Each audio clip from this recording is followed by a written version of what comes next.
So, welcome everybody. We are back with the lecture number 2 of the lecture series of current electricity physics portion of finance account assistant. पिछले lecture में जो हमने पढ़ा था basics of charge क्या होता है, कितने टाइप्स का चार्ज होता है और स्ट्रक्चर ऑफ एटम के बारे में हमने थोड़ा बहुत डिस्कस किया था. And then we had little bit discussion about the shielding effect. और एक कैंडिडेट ने ये भी पूछा था कि सर ये शील्डिंग इफेक्ट थोड़ा बहुत आप डिस्कस करें. And yes, at the end of today's lecture I am going to take up the shielding effect. But before going for today's lecture, I will give a few seconds to take a screenshot of what we are going to learn in today's lecture.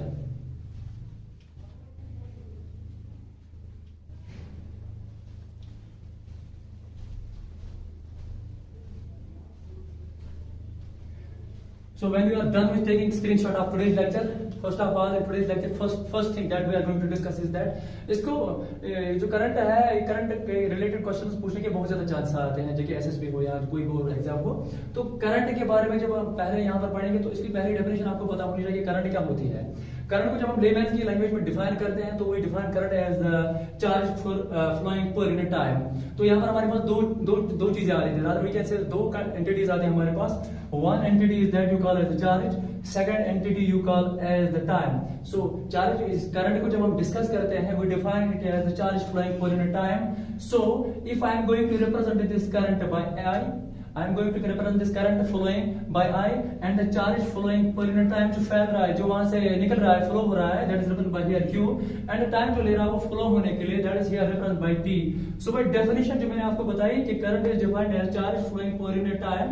So current is represented by I, it can be defined as Q upon T.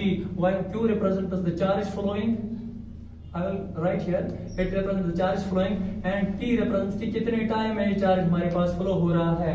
So जब charge flow हो रहा है पर unit time, और उसी को हम बोलते हैं क्या, करंट बोलते हैं हम उसी को.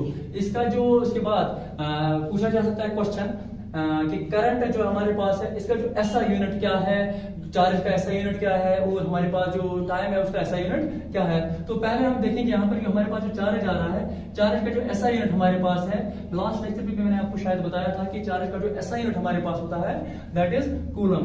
और अगर आप में से कोई बच्चा ये पूछ सकता है कि सर पूछेगा सर कि कूलम को हम कैसे डिफाइन करेंगे लेमैन की लैंग्वेज में, बिल्कुल बेसिक्स की लैंग्वेज में अगर मैं आपको ये बताऊंगा कि कूलम जो होता है हमारे पास वो उतना चार्ज होता है जितने 6 × 10⁸ इलेक्ट्रॉन्स कैरी कर देंगे.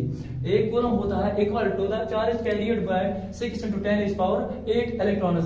And in yesterday's in previous lecture I told you that charge on an electron is -1.6 × 10⁻⁻19 coulomb. Why coulomb is, again I will repeat again, coulomb is the SI unit of what, charge. So SI unit of this charge is coulomb. I will repeat once again, SI unit of charge is coulomb and SI unit of जो time हमारे पास होता है that is second. So here SI unit of तीसरी entity जो हमारे पास यहाँ पर चार्ज का भी हो गया, टाइम का भी हो गया, तीसरी एंटिटी जो हमारे पास है दैट इज करंट. और इसका जो एसआई यूनिट है, बहुत ज्यादा चांसेस है ये क्वेश्चन पूछने के लिए what is the SI unit of current. तो SI unit of current here is ampere. And yes, very important, very important, I can say that कि ये क्वेश्चन पूछा जा सकता है कि what is the SI unit of current. तो आपका आंसर होगा वहां पे ampere is the SI unit of current. उसके बाद मैंने आपको पिछले लेक्चर में बताया था कि करंट जो हमारे पास होता है that is usually because of the flow charge flow. तो चार्ज हमारे पास वहां से मैंने आपको बताया था कि दो तरह का होता है. One is the charge that we call as the proton means positive charge, and second मैंने आपको बताया था that is the charge that is negative in nature that you call as the electron. That is called as electron. So we can define as it in the terms of proton or in terms of the electron. But ज्यादा deep जाने की जरूरत नहीं है. We always define it charge और charge flowing और current in terms of the electron. वहां पर आपको एक ही बात, ज्यादा डीप हमें जाने की जरूरत नहीं है. एसएसबी वाले ज्यादा डीप नहीं पूछते. वहां पे आपको याद रखना है we will always prefer electron और proton. रीजन इसका ये है कि इसकी जो मोबिलिटी है, इलेक्ट्रॉन की जो मोबिलिटी है, उसी के कारण इलेक्ट्रॉन को हमेशा हम कंसिडरेशन में लेते हैं. We always prefer electron over the proton. So और एक डेफिनेशन आ सकती है करंट की, ये कि we can define current in terms of the number of electrons flowing per unit time. Okay, fine. अब आपके दिमाग में ये क्वेश्चन पूछा राइज हो सकता है ये कि सर कि करंट कैसे चलता है, ये एक एंड से दूसरे एंड तक कैसे पहुंच सकता है. तो दूसरा जो सब टॉपिक है आज के लेक्चर में that is what causes current to flow. आपको अच्छे से पता होगा. अगर मैं आपको समझाऊंगा, for example I will put an example over here. For example this is a water pipe, एक हॉरिजॉन्टल पोजीशन में वाटर पाइप को मैंने रखा है।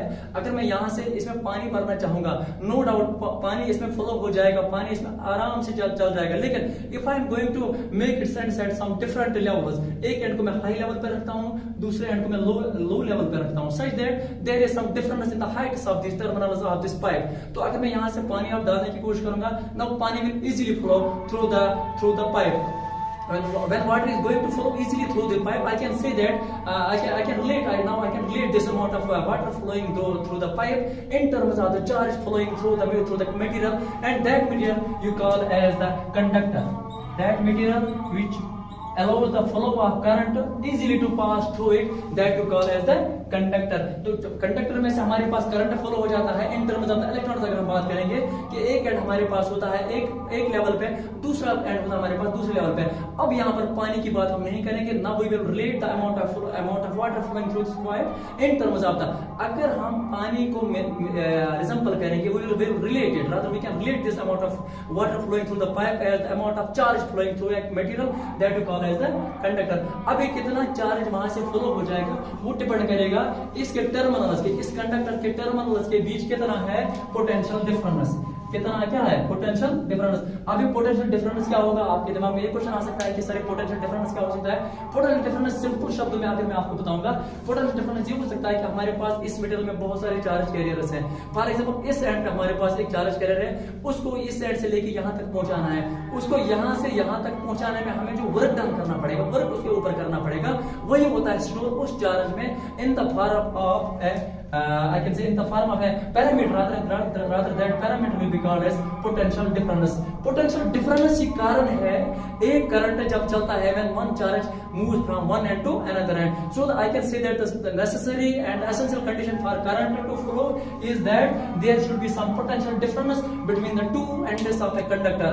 हाँ, यहाँ पर एग्जाम्पल से मैं आपको समझाऊंगा now on board. अगर मेरे पास एक कंडक्टर है, I will name this conductor as end A, I will name this end as end B. If both the ends are at the same levels, and now I am going to relate the levels with the voltage, with the potential, and if at end A इसका जो potential है that is represented by VA, means VA यहाँ पर represent करेगा potential at end A. Similarly अगर मेरे पास end B है, उसका potential जो करूंगा मेरे पास यहाँ पर VB के साथ, so literally speaking यहाँ पर आपको दिख रहा होगा कि यहाँ पर दोनों potential जो है same है। So I can say that if I am going to take the difference of their potentials, I can go like कि VA minus VB, that will be equal to, since both of them are at the same potentials, I can say that there will be potential difference equal to 0 volts. There will be potential difference of 0 volts. So यहाँ पर कोई current नहीं चलेगा।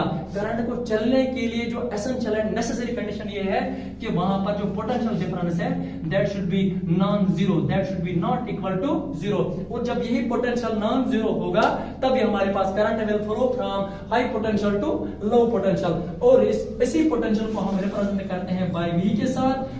This potential is represented by V, and the SI unit of this potential or potential difference that is represented by V. Okay, SI unit जो इसका है potential difference या potential का that is volt. बहुत ही ज्यादा high chance है ये question पूछने के कि what is the SI unit of potential difference, what is the SI unit of potential, and your answer must be there SI unit is volt. Now in the layman's language, in the बिल्कुल सीधे साधे शब्दों में अगर मैं इसको बताऊंगा कि ये हम डिफाइन करते हैं in terms of the work done. अभी मैं आपको समझा रहा था कि एक चार्ज को यहाँ से यहाँ तक कितना वर्क हमें करना पड़ेगा, शायद यही वाला चार्ज इस एंड से लेकर एंड बी तक आ जाएगा। सो उसी को हम डिफाइन करते हैं amount of work done in moving a charge from one point to another point. यहाँ पर आप देख सकते हैं, यहाँ पर मेरे पास अगर एक चार्ज है, इसको मैंने फ्लो करवाना है from this end to this very and.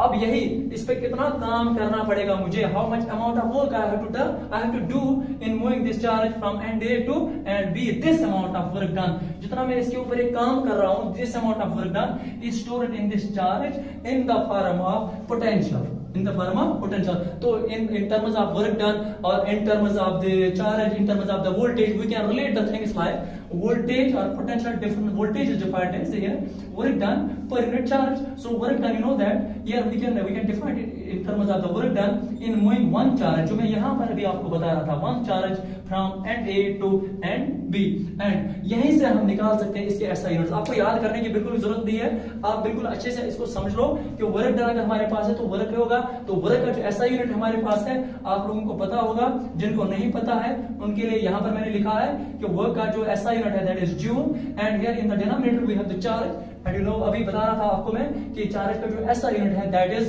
This coulomb. So SI unit of this potential और वोल्टेज जो हमारे पास वोल्ट है, ऑलरेडी जो हमारे पास वोल्ट है उसका और एक यूनिट हो सकता है हमारे पास जूल इसका एंड पर कूलम इसका, इसी को हम और एक नाम दे सकते हैं volt. So we can have the choices like exam ऐसा भी पूछा जा सकता है what is the SI unit of voltage और what is the SI unit of potential difference. Option A can be like it is volt, option B can be like it is joule per coulomb, option C can be like both A and B, option D can be NOTA none of the above. So आपका जो answer होगा that should be option C, both A and B are the correct answers for the units of the potential difference. Okay, now potential difference आपको समझ आया। Now I will go back जहां से मैंने start किया था। मैंने आपको बताया था करंट जो हम डिफाइन करते हैं it is defined as the amount of charge that is flowing per unit time. Okay, then we have the SI unit जो मैंने आपको इससे पहले भी बताया था। एसआई यूनिट चार्ज का इज सॉरी करंट का होता है दैट इज एम्पियर, वो आपको मैंने बताया। उसके बाद जो जैसे हमारे पास डिफरेंट टाइप्स की क्लासिफिकेशन होती है हमारे पास, same is the case with this beautiful physics. Current जो हमारे पास होती है ये भी हमारे पास दो तरह का होता है। एक करंट वो जो अपना मैग्नीट्यूड और एक अपना जो डायरेक्शन होता है, magnitude as well as direction जो है रेगुलर इंटरवल्स के बाद या इरेगुलर इंटरवल्स के बाद, we will not go for intervals, we will not go in terms of the intervals, rather we will go in terms of the magnitude in terms of the direction. दो चीजों में हम इसको define करेंगे। वो current I am going to repeat here that current which continuously changes its direction plus which continuously changes its magnitude per unit time. हर time के हिसाब से जो अपना मैग्नीट्यूड है वो डायरेक्शन यहाँ पर चेंज कर रहा है। वो एक करंट हो गया, अभी नाम नहीं बताऊंगा। दूसरा करंट वो हो गया जो यहाँ से स्टार्ट हो गया, अपना डायरेक्शन जो इनिशियल पे था वही डायरेक्शन जो है कंटिन्यूअसली मेंटेन करेगा। Number 1।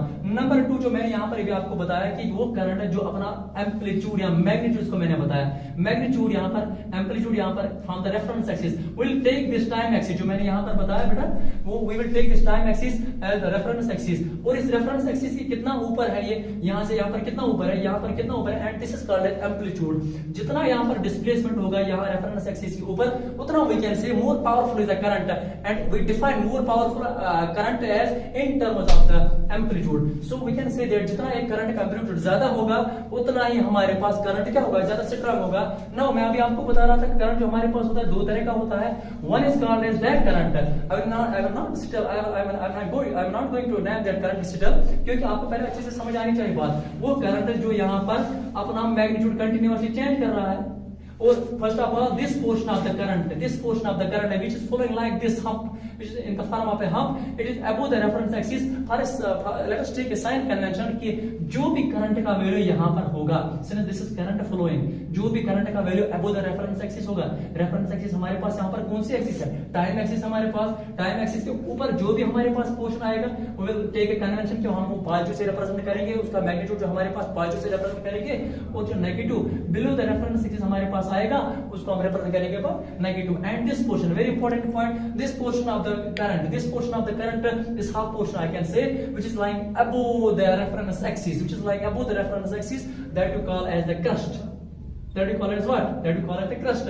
And the portion of the current which is lying below the reference axis, that you call as the trough. So we have two portions, one portion is called as crust, second portion is called as trough. आगे से भी यही repeat होगा, यहाँ से trough आ जाएगा, वहां से क्रस्ट आएगा, यहाँ से रिपीट हो जाएगा वो trough crest trough, and that is separate topic, that is related to periodic and non periodic waves, that is not related to this topic. So हम यहाँ पर इसी को कंक्लूड करेंगे कि करंट जो हमारे पास है जिसका मैग्नीट्यूड और डायरेक्शन कंटिन्यूअसली चेंज हो जाएगा, एंड उसी करंट का जो नाम होता है हमारे पास, that current is called as alternating current, और इसी का हम शॉर्ट में बोलते हैं नाम AC। Here I will represent it in full form. It is called as alternating current। Alternating current. दूसरा करंट जिसकी बात मैं कर रहा था अभी, वो करंट जो अपना डायरेक्शन जो है या मैग्नीट्यूड कभी चेंज नहीं करेगा, जैसा था वैसा ही रहेगा, जैसा इनिशियल में था वैसा फाइनल में भी रहेगा। That current is flowing like this, it can be flowing above the reference axis और it can be flowing below the reference axis. यहाँ पर इसका जो मैग्नीट्यूड और डायरेक्शन है वो चेंज नहीं ना हो रहा है, and this type of current we will call as DC, and DC stands for direct current. DC stands for direct current. और एक इंपॉर्टेंट पॉइंट यहाँ से निकल सकता है वो ये कि हमारे इंडिया में जो AC आ रहा है, जो AC जनरेशन होती है उसकी जो फ्रीक्वेंसी है वो कितनी हो सकती है, very important. Frequency of AC in India is 50 hertz. Frequency we can define frequency. I hope आप में से आधे बच्चों को पता भी होगी, आधे को नहीं पता होगी। जिनको नहीं पता होगी they need not to worry, I can define here frequency है। फ्रीक्वेंसी को हम डिफाइन करते हैं, फ्रीक्वेंसी को हम डिफाइन करते हैं as the number of oscillations और the number of cycles per second. Number of oscillations और number of cycles per second. और कितने ऑसिलेशंस कितने साइकिल्स बनाएगा पर सेकंड, एक सेकंड में कितने साइकिल बनाएगा उसको हम बोलते हैं फ्रीक्वेंसी। और इस फ्रीक्वेंसी का जो SI यूनिट है दैट इज हर्ट्ज। फ्रीक्वेंसी का जो SI यूनिट है दैट इज हर्ट्ज। और अब आपके दिमाग में और एक क्वेश्चन आ रहा होगा वो ये है कि सर अब ये साइकिल क्या होता है। ये साइकिल ऐसा होता है जब हम एक क्रस्ट और एक ट्रफ को मिलाते हैं। So this whole combination, now this whole combination will form एक सिंगल साइकिल। सो इसकी जो फ्रीक्वेंसी हमारे पास AC की फ्रीक्वेंसी जो इंडिया में हमारे पास होती है that is equal to 50 hertz. Because frequency तब होती है जब हमारे पास एक साइकिल कंप्लीट हो जाता है। सिंस अगर हम यहीं पे देखेंगे इन केस ऑफ DC, ये तो कभी अपना साइकिल जो कभी कंप्लीट ही नहीं कर पाता है, कभी यहाँ पर रेफरेंस एक्सिस को कभी टच ही नहीं कर पाता है। जब ये इस रेफरेंस एक्सिस को कभी टच ही नहीं कर पाएगा तो इसका जो साइकिल है वो कभी कंप्लीट नहीं हो जाएगा। That means we can say that इसकी जो फ्रीक्वेंसी है that is 0। Fine. So this is all about this AC and this all about DC। So AC की फ्रीक्वेंसी आप याद रखेंगे in case of India that is 50 hertz and in case of DC it is equal to 0 hertz. हाँ, उसके बाद और एक unit जो हमारे पास करंट का आ सकता है that can be coulomb per second because it is coulomb charge passing per unit time. Charge का हमारे पास जो SI यूनिट है दैट इज कूलम, टाइम हमारे पास जो SI यूनिट है that is second. And you know that to be more advanced in this current electricity, आपको मैं और एक बात बताऊंगा यहाँ पर कि करंट का ऐसा भी क्वेश्चन पूछा जा सकता है कि what are the parameters, what are the units of current. इसके अलावा जो हमारे पास पैरामीटर क्वेश्चन पूछा जा सकता है वो ये कि करंट जो है वो स्केलर है कि वेक्टर है। स्केलर और वेक्टर के ये तो थोड़ा लंबा चौड़ा टॉपिक खींच जाएगा, लेकिन मैं आपको यहाँ पे बता दूंगा कि करंट जो हमारे पास है दैट इज स्केलर। स्केलर इसीलिए आधे बच्चों के दिमाग में ये क्वेश्चन भी आ रहा होगा कि सर करंट का तो डायरेक्शन भी होता है, करंट का तो मैग्नीट्यूड भी होता है, तब भी फिर भी स्केलर हमारे पास कब आएगा, क्यों आता है हमारे पास। रीजन ये है कि करंट जो हमारे पास है ये जो वेक्टर लॉज को ओबे नहीं करता, it does not obey vector laws. सिर्फ आपको यहाँ पर एक ही चीज याद रखनी है वो ये कि करंट जो है that is scalar nature. Again we have few more points over here. Now अभी जो बता रहा था आपको मैं, इससे पहले जब मैं आपको बता रहा था पोटेंशियल के बारे में आपको बता रहा था कि हमें कितना काम करना पड़ेगा in order to move from one charge from one terminal to another. वही यहाँ पर मैंने लिखा है electric potential difference between any two points in an electric circuit is the amount of work done to move a unit charge from one point to another point. Here यहाँ पर मेरे पास वही चार्ज मेरे पास था, इसको मैंने यहाँ से यहाँ तक ले जाना है। वो in order to move anything like I can say charge हमारे पास है, कोई भी बल्क मैटर हमारे पास होगा या कोई भी बॉडी हमारे पास क्यों ना होगी, अगर हमें उसको एक एंड से लेकर दूसरे एंड तक पहुंचाना है definitely we have to apply some amount of force. वही फोर्स की वजह से वो अपनी जगह से डिस्प्लेस हो जाएगा।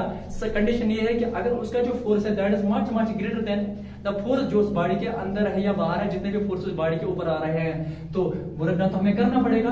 And this amount of work done जो हमें करना है इस बॉडी को यहाँ से यहाँ तक लाने में, इस चार्ज को यहाँ से यहाँ तक ले जाने में, तो वही होता है स्टोर इस चार्ज में in the form of potential energy. So in terms of the potential we can define as the potential work done per unit coulomb. So we can go for the cross multiplication like V upon 1 because जिसका कुछ denominator नहीं होता है उसका तो 1 ही होता है, that is equal to W upon Q। Here we will go for cross multiplication, W equal to V into Q, वही यहाँ पर मैंने लिखा है।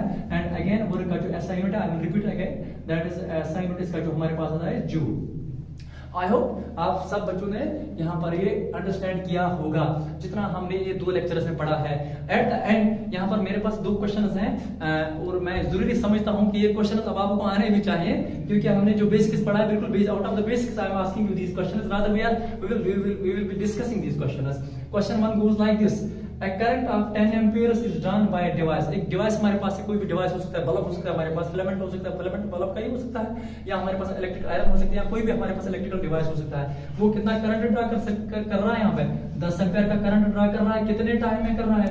2 मिनट्स में ड्रा कर रहा है। हमें क्या बताना है? हमें बताना है amount of charge that flows during this time is. Current का वैल्यू भी वहीं से दिया गया है, टाइम भी हमें वहीं से दिया गया है। हमें बताना है कि कितना चार्ज फ्लो हो रहा है इस टाइम के दौरान, इस 2 मिनट्स के दौरान। देखो यहाँ पे क्या करना है, यहाँ पर जो एग्जामिनर है वो थोड़ी को चालाकी से काम ले सकता है, लेकिन हमें उनसे ज्यादा चालाक बनने की कोशिश करनी है। एंड वी विल बी इंशाल्लाह रहमान। करंट का वैल्यू जो हमारे पास है that is I is equal to here I will write it I is equal to 10 amperes. Current का वैल्यू जो हमारे पास यहाँ पर दिया गया है that is 10 amperes and time का हमारे पास यहाँ पे है that is 2 minutes. That is how much 2 minutes. But यहाँ पर आपको खास ख्याल एक चीज का रखना है, वो ये कि करंट का या टाइम का या चार्ज का या पोटेंशियल डिफरेंस का वर्क डन का जो भी हो हमारे पास एंटिटी फिजिकल क्वांटिटी हमारे पास होगी, फिजिकल क्वांटिटी जो भी हमारे पास होगी always and always and always we have to represent those physical quantities in terms of their SI units. SI unit हमारे पास करंट का इस टाइम एम्पियर तो है ही, लेकिन यहाँ पर जो हमारे पास टाइम दिया गया है that is in terms of the minutes. So minutes we have to convert in terms of the seconds. तो आपको पता है 1 मिनट में तो 60 सेकंड तो होते ही है, तो 2 मिनट में तो हो गया 120। So I can write here time will be equal to 120 seconds. Question पूछ रहा था कि how much current how much charge will be flowing in this interval of time 120 second के दौरान। तो आपको पता है I is equal to Q upon T and here we'll go with divide division by 1, so we'll go for cross Q will be equal to I into T and ये तो हमने निकालना है कि चार्ज कितना फ्लो हो रहा है वहां पे। It will be equal to I वहां पर दिया गया था, करंट का वैल्यू वहां पर दिया गया था 10 एम्पियर्स वहां पर दिया गया था इनटू टाइम जो पहले दिया गया था 2 मिनट। 2 मिनट्स नहीं लेना है, हमने उसको कन्वर्ट करना है एसआई में, और एसआई में हमारे पास मिनट का एसआई यूनिट जो हमारे टाइम का जो एसआई यूनिट हमारे पास आता है that is second. So we have to convert this minutes into second, so into 120। So I can write here it will be equal to 1200 coulombs because coulomb I will repeat once again because examiner यही से question पूछ सकता है कि ऐसा unit के बारे में वो पूछ सकता है। यहाँ पर हमें चार्ज निकालना था, तो चार्ज हमारे पास आ रहा है 1200 coulomb. Number 1 question we are done with this question. Number last question of the day at the lecture is the amount of work done in moving and this question, पहला जो question था it was related with current. दूसरा question जो यहाँ पर है that is related to something different, और आपको खुद पता चलेगा। The amount of work done in moving a charge of 2 coulombs through a potential difference of 12 volts is, sorry यहाँ पर वोल्ट्स लिखना भूल गया हूं मैं। 2 कूलम्स चार्ज दिया गया वहीं पे, वहां पर पोटेंशियल डिफरेंस भी दी गई है, तो आपको इस फार्मूला का सहारा लेना है। हमें पता है work done will be equal to voltage into charge, यहाँ potential multiplied by the charge. Potential यहाँ पर दिया गया है, पोटेंशियल डिफरेंस दी गई यहाँ पर 12 वोल्ट की, मल्टीप्लाई कर देंगे हम इसको 2 से, तो आएगा हमारे पास 24। लेकिन यहाँ पर जो हमारे पास वर्क है लेफ्ट हैंड साइड में, इसका जो ऐसा यूनिट हमारे पास है जूल, तो amount of work done, now amount of work done in moving charge of 2 coulombs through a potential difference of 12 volts that will be equal to 24 joule. Okay, this is end of today's lecture. But एक candidate ये पूछा था कि sir shielding effect के बारे में आप थोड़ा सा बता दीजिए।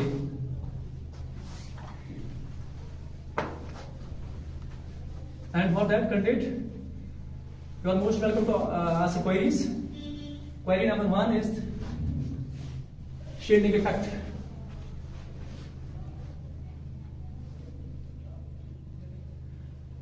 इन प्रीवियस लेक्चर मैंने आपको बताया था कि एटम का एक सेंट्रली लोकेटेड पार्ट होता है जिसमें हमारे पास होते हैं न्यूक्लियस, न्यूक्लियस जिसमें होते हैं, एंड न्यूक्लियस का मतलब होता है प्रोटॉन्स और न्यूट्रॉन्स। ओके, एंड उसमें मैंने आपको बताया था कि न्यूट्रॉन के पास कोई चार्ज नहीं होता है, तो पूरा चार्ज जो न्यूक्लियस के ऊपर होगा वो होगा पॉजिटिव चार्ज, बिकॉज उसमें होते हैं हमारे पास प्रोटॉन्स। Okay fine. देन और एक बात मैंने आपको बताई थी कि लाइक चार्जेस जो है, like charge I will repeat once again, क्योंकि इसमें भी एक कंफ्यूजन हुआ था बच्चों को कि लाइक चार्ज जो है वो सब अट्रैक्ट करते हैं कि रिपल करते हैं। लाइक चार्जेस ऑलवेज रिपल करेंगे और डिसोनेंट चार्ज हमें हमेशा क्या करेंगे, वो अट्रैक्ट कर देंगे एक दूसरे को। और मैंने आपको बताया था कि बाहर वाले जो रास्ते इनको मिल रहे हैं चलने के लिए, दीदार का शलस, या कहीं कहीं पे ऑर्बिटल भी नाम दिया गया है इनका शलस, और इन शलस में हमारे पास इलेक्ट्रॉन घूम रहे हैं, और आपको पता है इलेक्ट्रॉन का जो चार्ज है हमेशा नेगेटिव होता है। Now what will happen?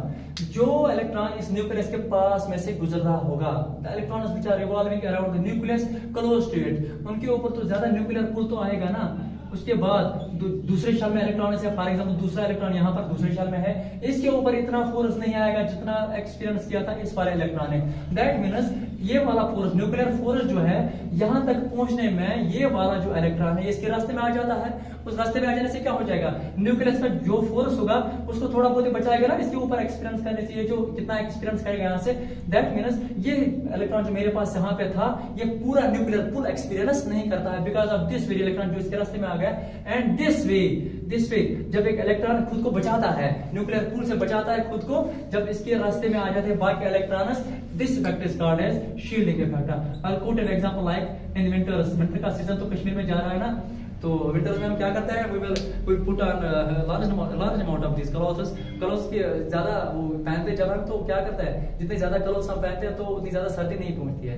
अगर ज्यादा क्लोथ्स अगर हम पहनेंगे तो ज्यादा सर्दी नहीं पहुंचेगी। सेम इज द केस, अगर हम इसी को रिलेट करेंगे इसके साथ, जितना इलेक्ट्रॉन न्यूक्लियस से ज्यादा दूर हो जाएगा, जितने कपड़े मोटे हमने पहने हैं उतनी सर्दी हमें हमारे ऊपर असर नहीं करेगी ना। That means we can say clothes जो हमारे ऊपर हमने जो पहने हैं, they shield us from this cold, ठीक है ना। Same is the case, these electrons they come in midway between this electron and the nucleus, और इसको बचाते हैं इसके न्यूक्लियर पुल से, and this is what we call as the shielding effect. I will be back next lecture, we will take up Ohm's law. Till then, bye bye, Allah Hafiz.